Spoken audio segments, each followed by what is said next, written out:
Hola, muy buenos días para todos. Espero que se encuentren bien. Como ustedes saben, estamos compartiendo información de este sitio web que se llama TheReligionOfPeace.com. Es un sitio que publica información basada en las fuentes islámicas y que además lleva datos estadísticos de los atentados y la yihad que hacen los musulmanes en contra de Occidente. Pero ocasionalmente traen información como la que le estoy presentando, donde muestra la razón de fondo de por qué los musulmanes practican yihad, por ejemplo, en contra de Occidente y por qué hacen lo que hacen. Esta vez estoy utilizando el traductor de Google para mostrar qué dice el Islam sobre la violencia. Estábamos compartiendo algunos versos, ya había comentado sobre ellos. Hoy continuaré a partir de la Sura 5 o Al-Miqdad, el verso 33. He comentado. La Sura 4 tenía varios versos, pero no son las únicas fuentes islámicas que hablan de la violencia. Podemos encontrar cosas similares, por ejemplo, en la Suna, en los comentarios del Corán, los tafsir, o en la biografía de Mahoma, o la Sira, que no hay una sola biografía, hay muchísimas. Está la de, por ejemplo, Ibn Ishaq, una de las más antiguas, pero también está la Ibn Kathir, probablemente encuentren del Al-Wahidi, entre otras. Entre más atrás usted esté leyendo las fuentes islámicas, dan mucho, por así decirlo, realce a la violencia y a la forma como Mahoma se enfrentó a los paganos y cómo los exterminó por la espada. Entre más nos acerquemos al Islam de la modernidad, vamos a encontrar menos referencias a la violencia. Ahora sí, vamos a empezar con el verso 33 de la Sura 5, donde Alá dice que el castigo para quienes hacen la guerra contra Alá y su mensajero, y si además estos se esfuerzan por sembrar el caos en la tierra, es este, que serán asesinados, crucificados, amputados sus manos y pies o encarcelados. Además, serán una vergüenza para ellos en este mundo y en el más allá. Es uno de los versos que aparece luego del verso 32, perdón, que es muy usado por los musulmanes luego de atentados terroristas, sobre todo en Occidente. Muchos de los políticos, especialmente si son de izquierda, o con tendencias izquierdosas, o con aquellos que se llaman políticos liberales o woke, como se dice en inglés, suelen explicar que el Islam no tiene ninguna relación con la violencia y citan el verso 5, perdón, el verso 32 de la Sura 5, donde literalmente es un mandamiento para los hijos de Israel que se dice que se ha decretado para los hijos de Israel que en caso de que alguien asesine a otro, es como si hubiese matado toda una generación, a todo un pueblo. Y es un verso explicado realmente en unos Talmud, en uno de los comentarios judíos sobre la muerte de Abel. Al morir Abel sin dejar descendientes, toda su descendencia murió con él. Y eso fue copiado y tomado pasado al Corán. El siguiente verso ya es un mandamiento que se prescribe para los musulmanes y es el que acabo de leer. No es claro, ¿a qué se refiere cuando dicen que las personas siembran el caos o la corrupción en la tierra, como dicen algunos versos, porque no es claro en ninguna parte del Corán a qué se refiere? Esos son los versos que indica hacer que los musulmanes deben ser violentos contra aquellos que se oponen al Islam. Pasamos al verso 12 de la Sura 8, donde Alá dice: Recuerda cuando el Señor inspiró a los ángeles y dijo: Infundiré el terror en los corazones de los incrédulos. Por lo tanto, cortarle la cabeza, cortarle la yema de cada dedo. Ninguna persona razonable interpretaría este verso como una lucha espiritual, dado que ese surgió después de un enfrentamiento de los musulmanes cuando mataron a los musulmanes. Son los versos que nacieron en esa guerra y ese conflicto que Mahoma tenía con su propia tribu. Y en ese caso, el objetivo de los actos de violencia son los no creyentes, los incrédulos, por así decirlo. Y eso se aumenta el detalle en el verso 13, donde literalmente aquellos que desafían o desobedecen a Alá son el objeto de este verso.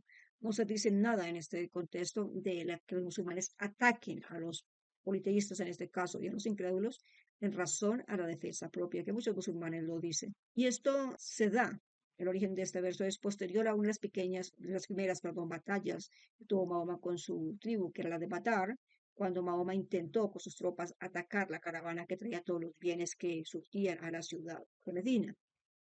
En el verso 15 de la misma sura dice: Oh creyentes, cuando os encontréis con los incrédulos en batalla, no les deis la espalda. El que les da la espalda, a menos que estén obrando pues en la batalla, intenta unirse a la compañía, ciertamente habrá incurrido en la ira de Alá y su morada será en el infierno, un final desventurado.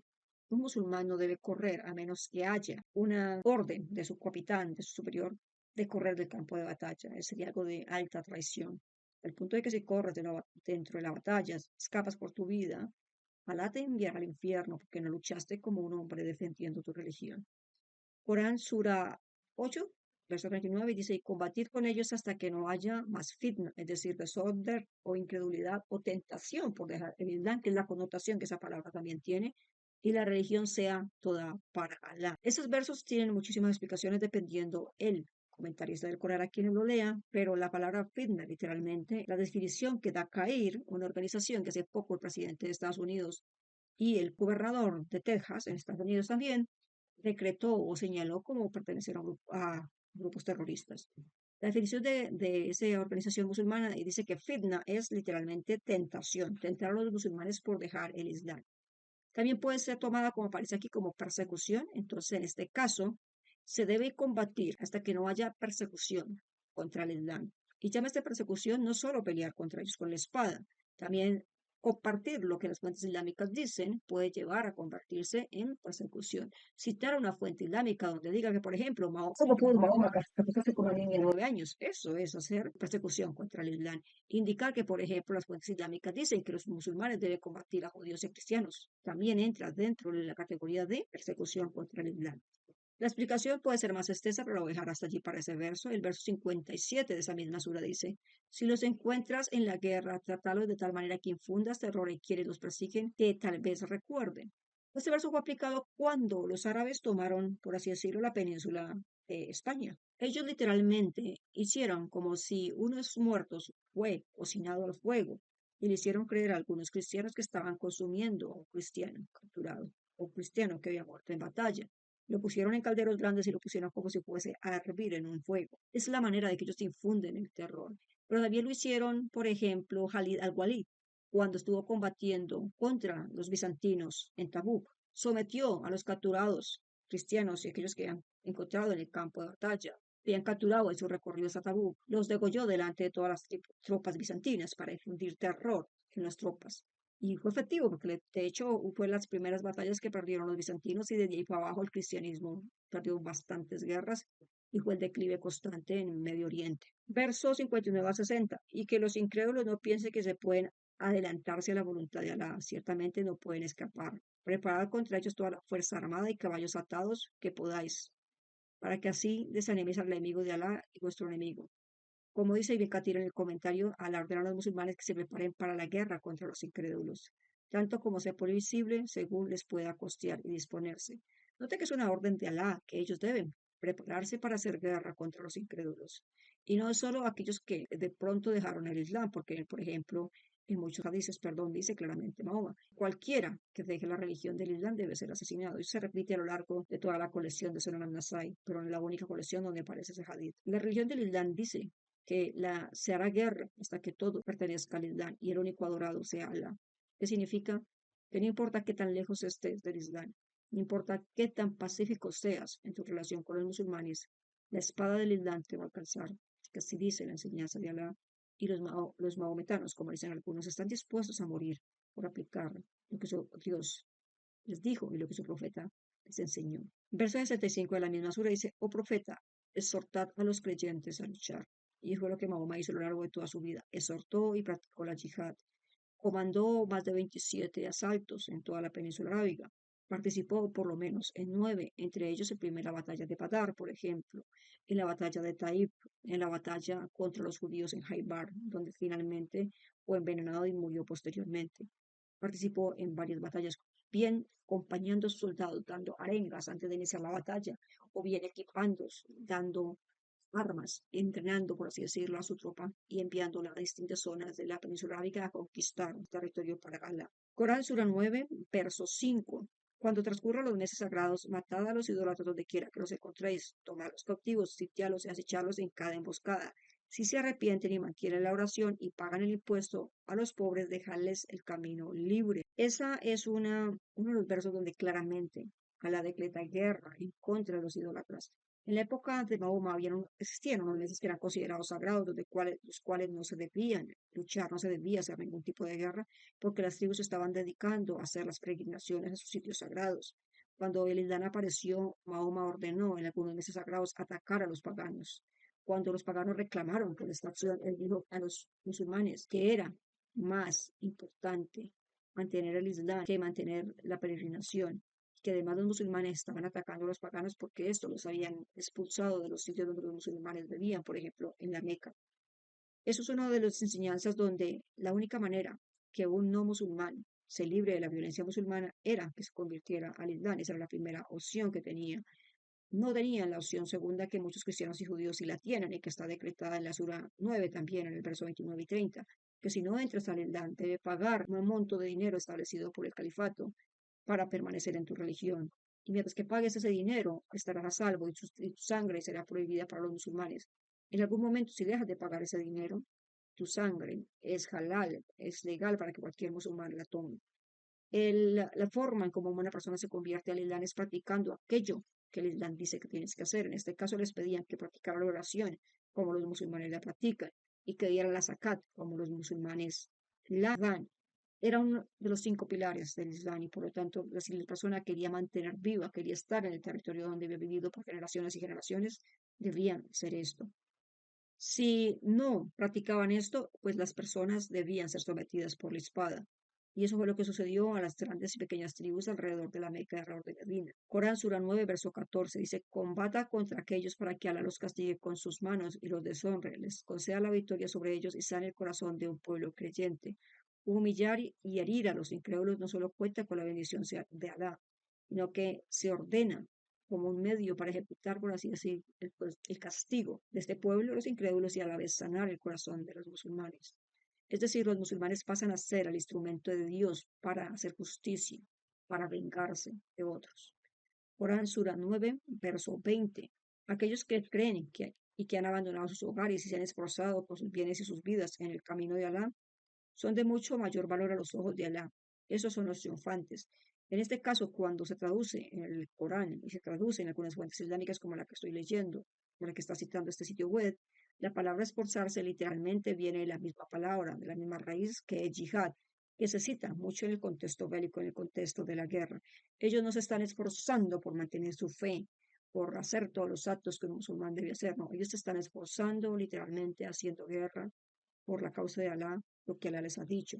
Y note que Alá les dice que aquellos que hacen eso tienen un valor más alto ante Él que aquellos que no lo hacen.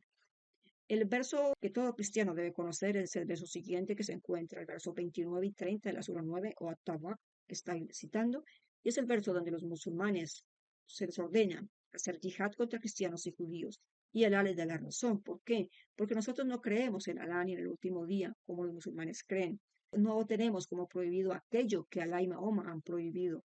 No reconocemos el Islam como religión de verdad y somos las personas del libro. Por esa razón debemos pagar la jizya siendo sometidos voluntariamente y siendo humillados. Muchas descripciones de las fuentes islámicas históricamente dicen como los cristianos al llevar el impuesto ante los jefes musulmanes, aquellos que regían sobre el territorio, eran golpeados, eran escupidos, eran insultados. Les daban con una vara en la cabeza, en toda parte del cuerpo y tenían que humillarse literalmente, arrodillarse ante los líderes al entregar el impuesto. Eso es lo que pasa para los cristianos y judíos, pero por ejemplo, cuando estuvieron conquistando la parte de que hoy es Pakistán, que era territorio hindú, estuvieron asesinando hindúes por días y días, literalmente semanas, describen las fuentes islámicas. El punto que era muchísima gente la que estaban asesinando, la moral de los soldados musulmanes estaba bajando porque estaban viendo demasiada sangre, demasiada carnicería, y la psiquis humana no está hecha para soportar eso. No importa cuán psicópata te vuelvan desde que eres niño, que te inculquen todo esto. Nuestra mentalidad no está formada humanamente para eso, para ver tanta sangre, para escuchar gritos, llantos, quejas de dolor de aquellos que están siendo torturados y asesinados. Entonces, para evitar eso, también se les impuso la jizya a los hindúes en esa zona. El verso 33 de esta misma sura, que es el verso de la sura que está muriendo, que es la 9, dice que los musulmanes se les ha ordenado que el Islam sea superior a todas las religiones del mundo y que el capítulo muestra además, ese verso 33, perdón, que el Islam es la última gran revelación de Alá y que además fue expandido, debe ser expandido tenazmente de manera militar. Es decir, todos los pueblos que no practiquen el Islam deben ser subyugados por la espada. Y así se entendió por los que sucedieron a Mahoma, los primeros califas, al punto de que 100 años después de que éste muriera, 3/4 del territorio que era cristiano en ese tiempo había sido tomada por la espada y habían dominado incluso esas zonas tan lejanas como Pakistán y cerca a India y habían llegado hasta territorios hindúes. por el oriente hasta el punto de llegar al occidente a tomar España y enfrentarse al ejército de Carlos Martel, en Francia. No habían hecho nada los cristianos hasta ese punto en contra de los musulmanes en el 632, en el 700. Ninguna cruzada había empezado y los musulmanes estaban avanzando sobre ese territorio, tomándolo por la espada, porque simplemente estaban practicando lo que Mahoma les dijo. Verso 30 continúa con las razones por las cuales judíos y cristianos debemos ser combatidos por la espada, y dice porque los judíos creen que Esdras es el hijo de Alá, y los cristianos decimos que el Mesías es el hijo de Alá. Son palabras que salen de nuestras bocas y estamos imitando a quienes negaron en la fe. Es decir, literalmente nosotros con nuestra propia boca estamos confesando nuestro pecado al creer que Cristo es Dios y que Jesús es el Hijo de Dios. No existe ninguna tribu judía a lo largo de la historia, por lo menos registrada, que crea que Esdras es el hijo de Alá. Aparentemente Alá no sabía mucha historia y puso esto. En el verso 38-39 de la misma sura, Alá dice, creyentes, ¿qué os pasa? Cuando se os pide que salgáis por la causa de Alá, os aferráis a la tierra. Es como un reclamo. Y continúa, preferís la vida de este mundo a la otra vida, pero poco es el consuelo de esta vida comparada con la otra vida. Si no salís, Él os castigará con un castigo severo y pondrá a otros en su lugar. Esa es una advertencia que da Mahoma y que da Alá a aquellos que se niegan a salir a hacer la yihad. De hecho, aquellos que se niegan a hacer la yihad en territorio musulmanes son considerados hipócritas y deben ser combatidos igual que cristianos y judíos. De hecho, uno de los grandes eruditos de la yihad, Ibn Taymiyyah, dice que esas personas ni siquiera deben llamarse el arrepentimiento. Si no están practicando lo que Mahoma dijo, si no están practicando lo que la Sunna dice, él dice que deben ser combatidos, porque son peores que los kufares primeros y segundos, que son cristianos en ese grupo. A lo largo de la historia, personas como Ibn Taymiyyah describen cómo se debe hacer la yihad, pero no son los únicos que lo hacen. Podemos encontrar distintas interpretaciones, algunas bastante cerca entre sí y otras bastante alejadas, que se pueden encontrar en las 5 escuelas de pensamiento islámico, como por ejemplo el Hanbali, la Hanafi, la de Maliki, entre otras. Sura 9, verso 41 dice, salid ligeros o pesados. Algunas traducciones pueden decir armados, y luchad con vuestra riqueza y vuestras vidas por el camino de Alá. Esto es lo mejor para vosotros si supieras. El verso 42 además dice, si hubiera ganado ganancia inmediatamente a la vista y el viaje fuera fácil a todos, sin duda te habría seguido, pero la distancia era larga y pesada sobre ellos. Así que todo este verso contradice el mito de que los musulmanes deben luchar solo en defensa propia. Literalmente acá Alá le está diciendo que deben salir a otros lugares, incluidos zonas lejos de su país, a hacer yihad. Eso fue lo que hicieron en suelo cristiano, según muchos historiadores, incluso historiadores musulmanes. Eso fue lo que hicieron, por ejemplo, en zonas que eran paganas, el territorio zoroastriano de actual Irán y actual Irak. Eso fue lo que hicieron en muchos territorios hindúes, que fueron sometidos por la espada y hoy son territorios de mayoría musulmana. Verso 73 de la Sura 9 dice, oh profeta, luchad con fuerza contra los incrédulos y los hipócritas y sé inflexible con ellos. Su morada es el infierno y el mal es el destino. Con esto, Alá busca deshumanizar a quienes rechazan el Islam, porque justifica que los musulmanes los masacren, dado que aquellos que son asesinados por la causa de Alá son leñas para el infierno, literalmente, son como por así decir los troncos que atizarán el fuego en el infierno. Y los musulmanes de hoy así lo muestran. Usted puede ver videos de ejecución realizados por ISIS y otros grupos terroristas modernos. Incluso aquellos que hacen yihad en territorio europeo, como Alemania, Francia y Reino Unido, hacen exactamente eso. Y aquí incluye a los hipócritas, es decir, los que no practican el Islam como leña para el infierno también, y personas que deben ser combatidos por Alá también con el mismo rigor con que son sometidos los que son infieles, aquellos que no creen, es decir, los cristianos y los judíos. Y esto sucedió, por ejemplo, luego de la muerte de Mahoma, cuando algunas tribus musulmanas se resistieron a dar la zakat en el mundo que estaba establecido. Ellos dijeron, seguiremos practicando la oración islámica y practicando los demás ritos, pero no pagaremos la zakat. La respuesta fue violenta. Abu Bakr, el que sucedió, por así decirlo, a Mahoma, envió a Khalid ibn Walid, un tipo extremadamente despiadado que contra una de las tribus que eran musulmanas y que el jefe se había vencido ya se había declarado vencido y había nuevamente recitado la shahada, tal como se decreta en las fuentes islámicas, fue decapitado delante de su propia esposa y luego su esposa fue abusada literalmente por Khalid. El verso 88 del sura que estamos leyendo dice, pero el mensajero y quienes creen en él se esfuerzan y combaten con sus bienes y sus personas. Para ellos son lo bueno y con ellos lo que los prosperarán. Literalmente, aquellos que realmente siguen a Mahoma deben esforzarse a combatir con sus bienes y sus personas aquellos que no creen en el Islam, Un musulmán no es musulmán si él no practica la yihad. Si no practica la yihad, entra entre la categoría de ser un hipócrita. Verso 111. Alá ha comprado a los creyentes sus personas y sus bienes porque a cambio de ellos es el jardín del paraíso. Combaten por su causa, matan y son asesinados. Es una promesa que se vincula con la verdad a través de la ley y el evangelio y el Corán. Quieren más fiel a su pacto que Alá. Entonces regocijados en el pacto que habéis cerrado. Ese es el logro supremo. ¿Cómo define el Corán un fiel creyente? Aquel que somete su vida a todo lo que Alá ha revelado y a todo lo que Mahoma ha dicho hasta que no siente en su corazón ningún resentimiento, ninguna oposición a aquellas enseñanzas que han sido traídas a él. Cerraré con el verso 123 de la Sura 9. No significa que es el último verso que en esta lista dada por este sitio web. Hay otros, pero el video quedaría muy extenso si los comento todos. Y dice este verso, oh creyentes, combatid a los incrédulos que están cerca de vosotros, y dejad que os encuentren dureza en vosotros.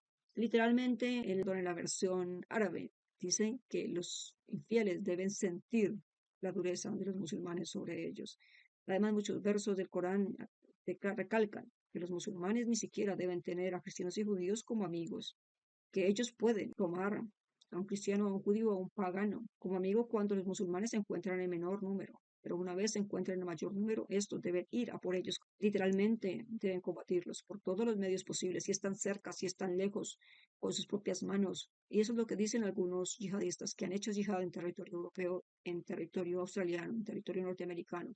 Combatid a los incrédulos con todo lo que tengan. ¿Y de dónde nació eso? De lo que estamos citando, del Corán. Las fuentes islámicas así lo dicen. No debemos ser combatidos porque no creemos lo que ellos creen, no vivimos como ellos viven, no practicamos lo que ellos practican. Esa es la mentalidad retorcida de ellos. Cualquiera que no vive como ellos, que no practica lo que ellos practican, es una persona que merece la muerte. Y nosotros somos paso del infierno. No podemos ni siquiera ser amigos de los musulmanes porque somos sucios. En algunos territorios donde practicaban el Islam, como Mahoma lo enseñó, por ejemplo, el territorio chiita de Irán, los territorios de Irán, Irak, ni siquiera un musulmán no puede tocar a un cristiano porque ya queda sucio. Somos lo peor. Ni siquiera somos ciudadanos de segunda clase. Y una vez tocamos a un musulmán, le contaminamos su día. El musulmán tiene que volverse a bañar, hacer todos sus rituales de purificación para estar puro ante su Dios.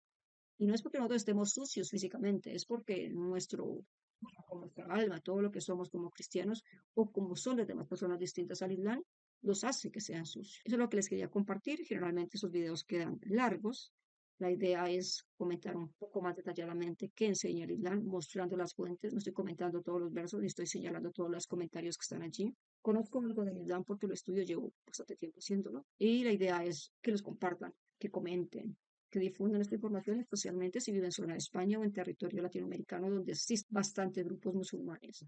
No podemos esperar que sean mayoría en nuestro territorio, porque literalmente nos van a exterminar. Así lo dicen sus fuentes. Comparta la información y comente, es lo mínimo que puede hacer. Gracias por llegar hasta aquí.